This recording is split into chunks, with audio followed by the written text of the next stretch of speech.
검은 지갑 속에서 오래된 영수증 한 장이 떨어졌습니다. 수신인 최정혜. 입금액 200만 원. 영숙의 손이 떨렸습니다. 이게 뭐예요, 당신? 지난번 엄마 병원비 이거 당신이 냈어요? 왜 말 안 했어요? 말해 뭐해. 왜 말 안 했어요? 왜 혼자 내고 사람 화도 못 내게 왜 여지껏 말을 안 했어요? 만수는 대답하지 않았습니다. 절약은 미덕이었지만 그 미덕이 사랑까지 얼려버린 걸 그는 몰랐습니다. 이 이야기는 지금으로부터 석 달 전으로 거슬러 올라갑니다. 한 통의 전화가 울리기 전 검은 지갑이 아직 닫혀있던 그때로 일막. 돈도 마음도 닫혀있는 현실. 사랑은 대개 아끼는 법과 지키는 법을 구분하는 일에서 시작됩니다. 아끼다 못해 마음까지 접으면 인연이 마르고 지키려다 선을 넘으면 사람이 떠나고 인생이 메마릅니다. 오늘의 이야기, 열리지 않는 지갑, 박만수 74. 그의 인생 철학은 단순했습니다. 절약이 미덕이다. 냉장고 문은 3초 이상 열지 않고 전등은 방을 나서는 순간 끕니다. 화장지는 3칸만 뜯고 물은 설거지물을 받아 화분해 줍니다. 그런 그에게 지갑은 단순한 물건이 아니었습니다. 장롱 가장 윗칸, 손이 닿지 않은 곳에 자리한 검은 지갑. 그건 가장인 만수의 성역이었고 절약이라는 종교의 성물 같았습니다. 아내 영숙은 그 지갑을 한 번도 열어본 적이 없었습니다. 결혼 30년, 지갑만큼이나 굳게 닫힌 것이 있었습니다. 만수에 대한 아내 영숙의 마음이었습니다. 어느 봄날 아침 영숙의 핸드폰이 울렸습니다. 병원에서 걸려온 전화였습니다. 병원 직원. 보호자이십니까? 최정혜 어르신, 오늘 새벽 응급실로 오셨습니다. 낙상으로 인한 고관절 골절이 의심됩니다. 영숙의 어머니 최정혜. 92의 나이에도 혼자 사시겠다며 고집을 부리시던 분이었습니다. 영숙은 부랴부랴 병원으로 달려갔습니다. 의사는 차트를 넘기며 말했습니다. 의사. 수술을 서둘러야 합니다. 고령이신데다 골절 부위가 좋지 않아서요. 늦어지면 합병증 위험이 큽니다. 수술비 견적서를 받아든 영숙의 손이 떨렸습니다. 800만 원. 영숙은 집으로 돌아오는 내내 장롱 가장 윗칸 검은 지갑을 떠올렸습니다. 저 안에 돈이 있다는 걸 알고 있었습니다. 얼마인지 알 수도 없는 5만 원 신권을 뽑아 빼곡하게 꽂아둔 저 검은 지갑. 하지만 그 지갑은 만수만의 것이었고 영숙은 한 번도 요구한 적이 없었습니다. 오늘은 달랐습니다. 어머니의 생명이 걸린 문제였으니까요. 저녁 식탁, 만수는 묵묵히 밥을 먹고 있었습니다. 영숙은 숟가락을 내려놓고 입을 열었습니다. 여보, 엄마가 입원하신 지 며칠째예요. 수술비가 필요해요. 당장? 내일도 모레도 아니고 응급도 아닌데 왜 허둥대? 응급 맞아요. 이번 주 안에 수술 안 하면 위험하대요. 연세가 많으셔서 차일피일 못 미뤄요. 노후는 길어. 쓸 돈은 정해져 있어. 자꾸 이럴 줄 몰랐어? 당신 말고도 형제들 있잖아. 각자 십시일반 내면 되지. 만수의 차가운 말 끝에 영숙의 속이 뜨거워졌습니다. 만수는 결혼 전부터 약속해왔습니다. 각자의 부모는 각자가. 영숙은 그 약속이 사랑을 상하게 하지 않으리라 믿었습니다. 오늘 전까지는 형제들에게 전화를 돌렸지만 사정은 마찬가지였습니다. 동생은 사업부도로 빚을 갚고 있었고 오빠는 손주 학원비로 쪼들리고 있었습니다. 결국 영숙이 책임져야 할 몫은 500만 원이었습니다. 영숙의 통장 잔고는 83만 원. 재봉틀 부업으로 모은 돈이 전부였습니다. 알겠어요. 그럼 제 몫은 제가 벌어서 낼게요. 좋아. 벌어서 내봐. 돈 벌기가 어디 쉬운지 직접 해보면 알겠지. 그날 밤 영숙은 오래 묵은 자존심과 얇은 지갑을 나란히 내려놓고 현관문을 나섰습니다. 일거리라면 뭐든 잡아보자고. 70의 나이에 다시 생계를 걱정해야 하는 밤이었습니다. 만수는 거실 소파에 앉아 가계부를 펼쳤습니다. 수입란과 지출란이 빼곡했습니다. 전기세 3,200원 절약, 수도세 1,800원 절약. 숫자들이 그를 안심시켰습니다. 하지만 오늘따라 가슴 한구석이 답답했습니다. 아내의 뒷모습이 자꾸 눈에 밟혔습니다. 만수는 가계부를 덮고 장롱 위 지갑을 올려다봤습니다. 그 안에 든 돈이면 충분했습니다. 하지만 그 돈은 유사 씨를 위한 것이었습니다. 유사 씨는 아직 오지 않았다고 만수는 스스로를 설득했습니다. 이막 스스로 벌겠다는 마음, 그리고 낯선 목소리. 영숙은 다음 날부터 새벽 시장으로 나갔습니다. 좌판 상인들의 앞치마를 꿰매주고 찢어진 천막을 키워주었습니다. 품삯은 10,000원, 5,000원. 손끝은 빠르게 익었고 밤은 더 빠르게 흘렀습니다. 재봉틀 소리가 멈추면 새벽 3시, 눈을 뜨면 5시였습니다. 일주일이 지나고 통장에 21만 원이 더해졌습니다. 턱없이 부족했습니다. 그 무렵 영숙의 핸드폰에 낯선 번호로 전화가 걸려왔습니다. 어르신, 안녕하세요. 시청 노인복지과에서 연결된 일자리 지원센터입니다. 어르신께 딱 맞는 재택 일자리를 소개해 드리려고 하는데요. 재택 일자리요? 네, 요즘 많은 어르신들이 하고 계세요. 장비만 구입하시면 한 달에 최소 80만 원 보장 수익이 나옵니다. 정부 지원금도 받으시고요. 80만 원. 영숙의 심장이 뛰었습니다. 석 달만 하면 어머니 수술비를 마련할 수 있었습니다. 장비가 얼마죠? 초기 세팅 비용이 98만 원입니다. 카드 할부도 가능하시고요. 어차피 한 달이면 뽑으시니까 부담 없으세요. 98만 원. 수술비에 턱없이 모자란 금액이었지만 그마저도 필요했습니다. 영숙은 주저하다가 결심을 삼켰습니다. 내가 벌겠다, 내 힘으로. 그런데 제가 직접 가서 계약서 보고 싶은데요. 어르신, 요즘은 다 온라인 비대면으로 합니다. 시간 절약하시라고요. 링크 보내드릴게요. 이번 주만 정부 지원 혜택이 들어가니까 오늘 안으로 결제하셔야 돼요. 성급한 말, 친절한 톤, 반복되는 오늘과 지금. 그건 사기의 교본 같은 문장들이었습니다. 하지만 필요에 쫓기는 마음은 경계보다 컸습니다. 영숙은 카드를 꺼냈습니다. 손이 떨렸지만 어머니의 얼굴을 떠올리며 번호를 눌렀습니다.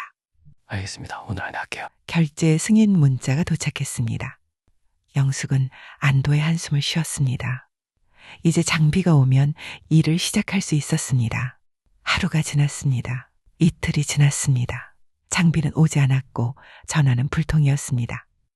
사흘째 영숙은 소비자보호원에 전화를 걸었습니다. 어르신, 전형적인 취업 사기입니다. 최근에 정말 많이 접수되고 있어요. 일단 카드사에 결제 취소 요청하시고 경찰서에 신고하세요. 영숙의 손에서 핸드폰이 떨어질 뻔했습니다. 98만 원. 그 돈이면 어머니 수술비의 5분의 1이었습니다. 재봉틀을 석 달 돌려야 모을 수 있는 돈이었습니다. 영숙은 그제야 깨달았습니다. 돈을 잃은 게 아니라 믿음을 잃었다는 걸. 세상을 향한 믿음, 스스로를 향한 믿음.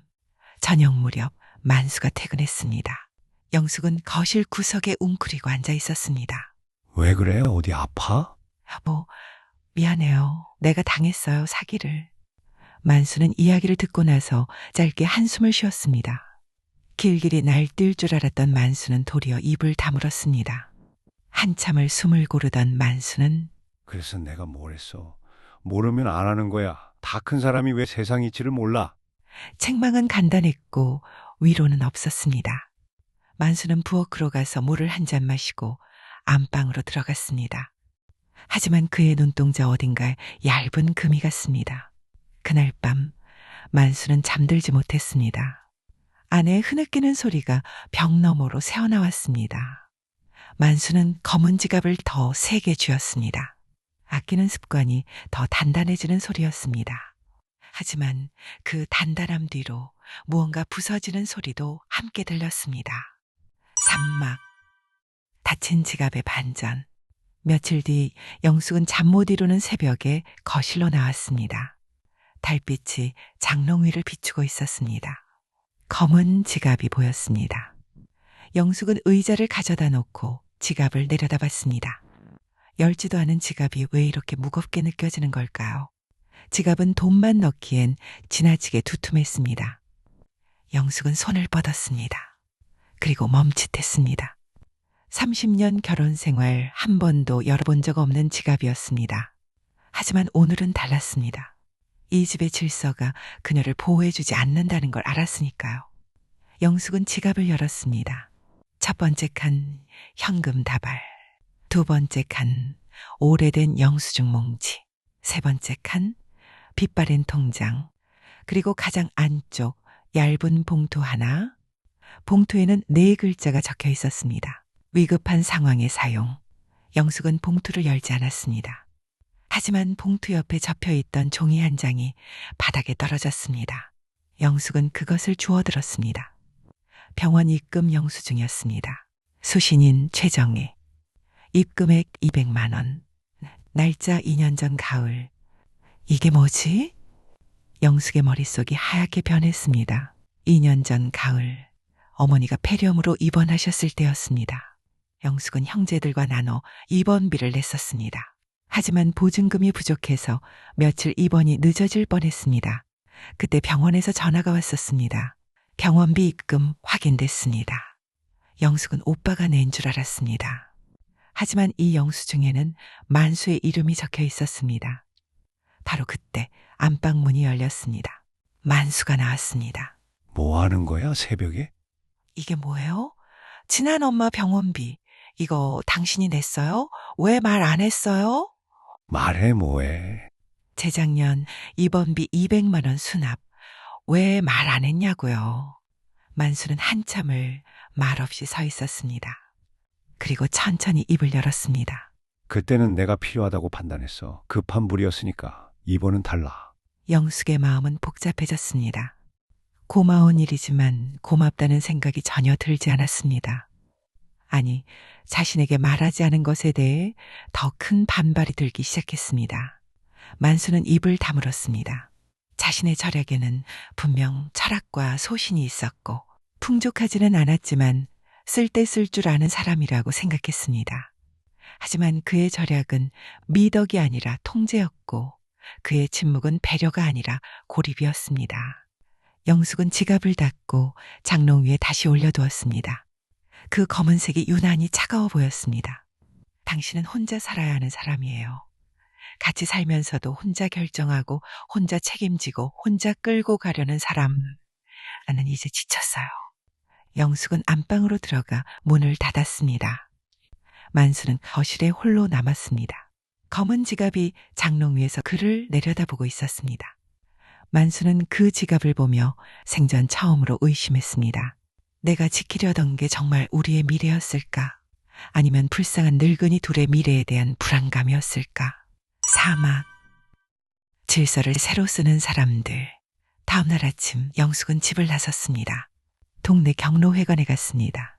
노인회장은 영숙을 반갑게 맞았습니다. 정우 엄마, 무슨 일이세요? 회장님, 일을 하고 싶어요. 저 좀 도와주세요.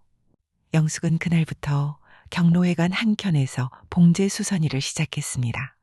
찢어진 바지, 해진 조끼, 늘어난 고무줄. 어르신들이 하나둘 옷을 가져왔습니다. 영숙의 손길은 바빴습니다. 그리고 금방 소문이 났습니다. 일주일 뒤 회장이 말했습니다.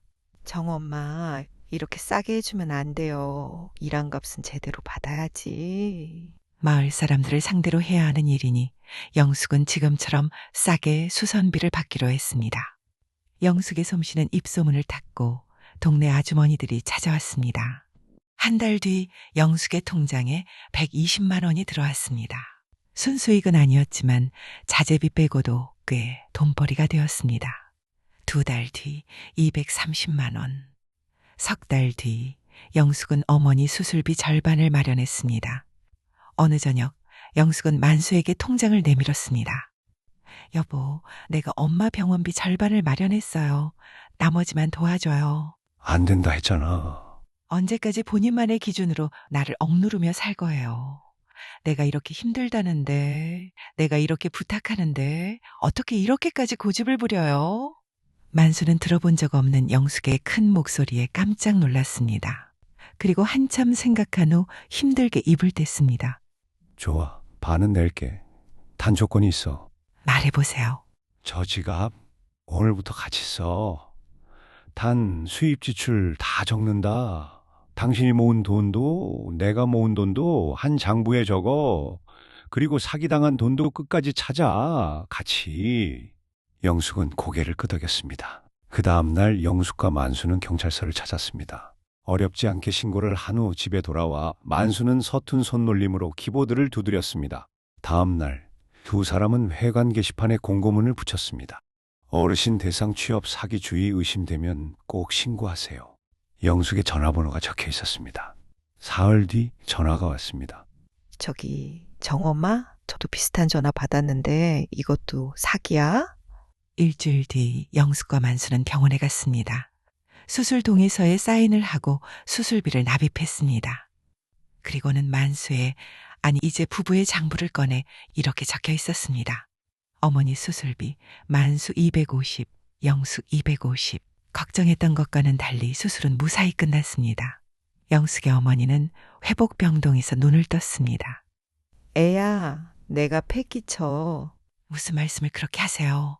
엄마 태어나면 우리 집에서 같이 지내요. 김서방한테 미안해서 안 돼. 그이가 먼저 제안했어요. 방 하나 비워놨대요. 회복병동의 오후 바람이 커튼을 밀었습니다. 만수는 장지갑에서 오래된 영수증 묶음을 꺼내 쓰레기통에 넣었습니다. 왜 버려요? 이제 당신이랑 같이 상의해서 지출한 것들로 채우려고. 검은 지갑은 더 이상 성역이 아니었습니다. 그리고 늦은 나이에 다시 배우는 믿음의 가치. 영숙은 병실 창가에 서서 만수를 바라봤습니다. 여보, 응, 고마워요. 나도 고마워. 들어가면서 칼국수 한 그릇 먹고 가자. 당신 칼국수 좋아하잖아. 에필로그. 인생의 황혼에도 마음은 여전히 사랑을 기억합니다. 아끼는 것과 지키는 것 사이에서 균형을 찾는 일. 그것이 진짜 어른이 되는 과정입니다.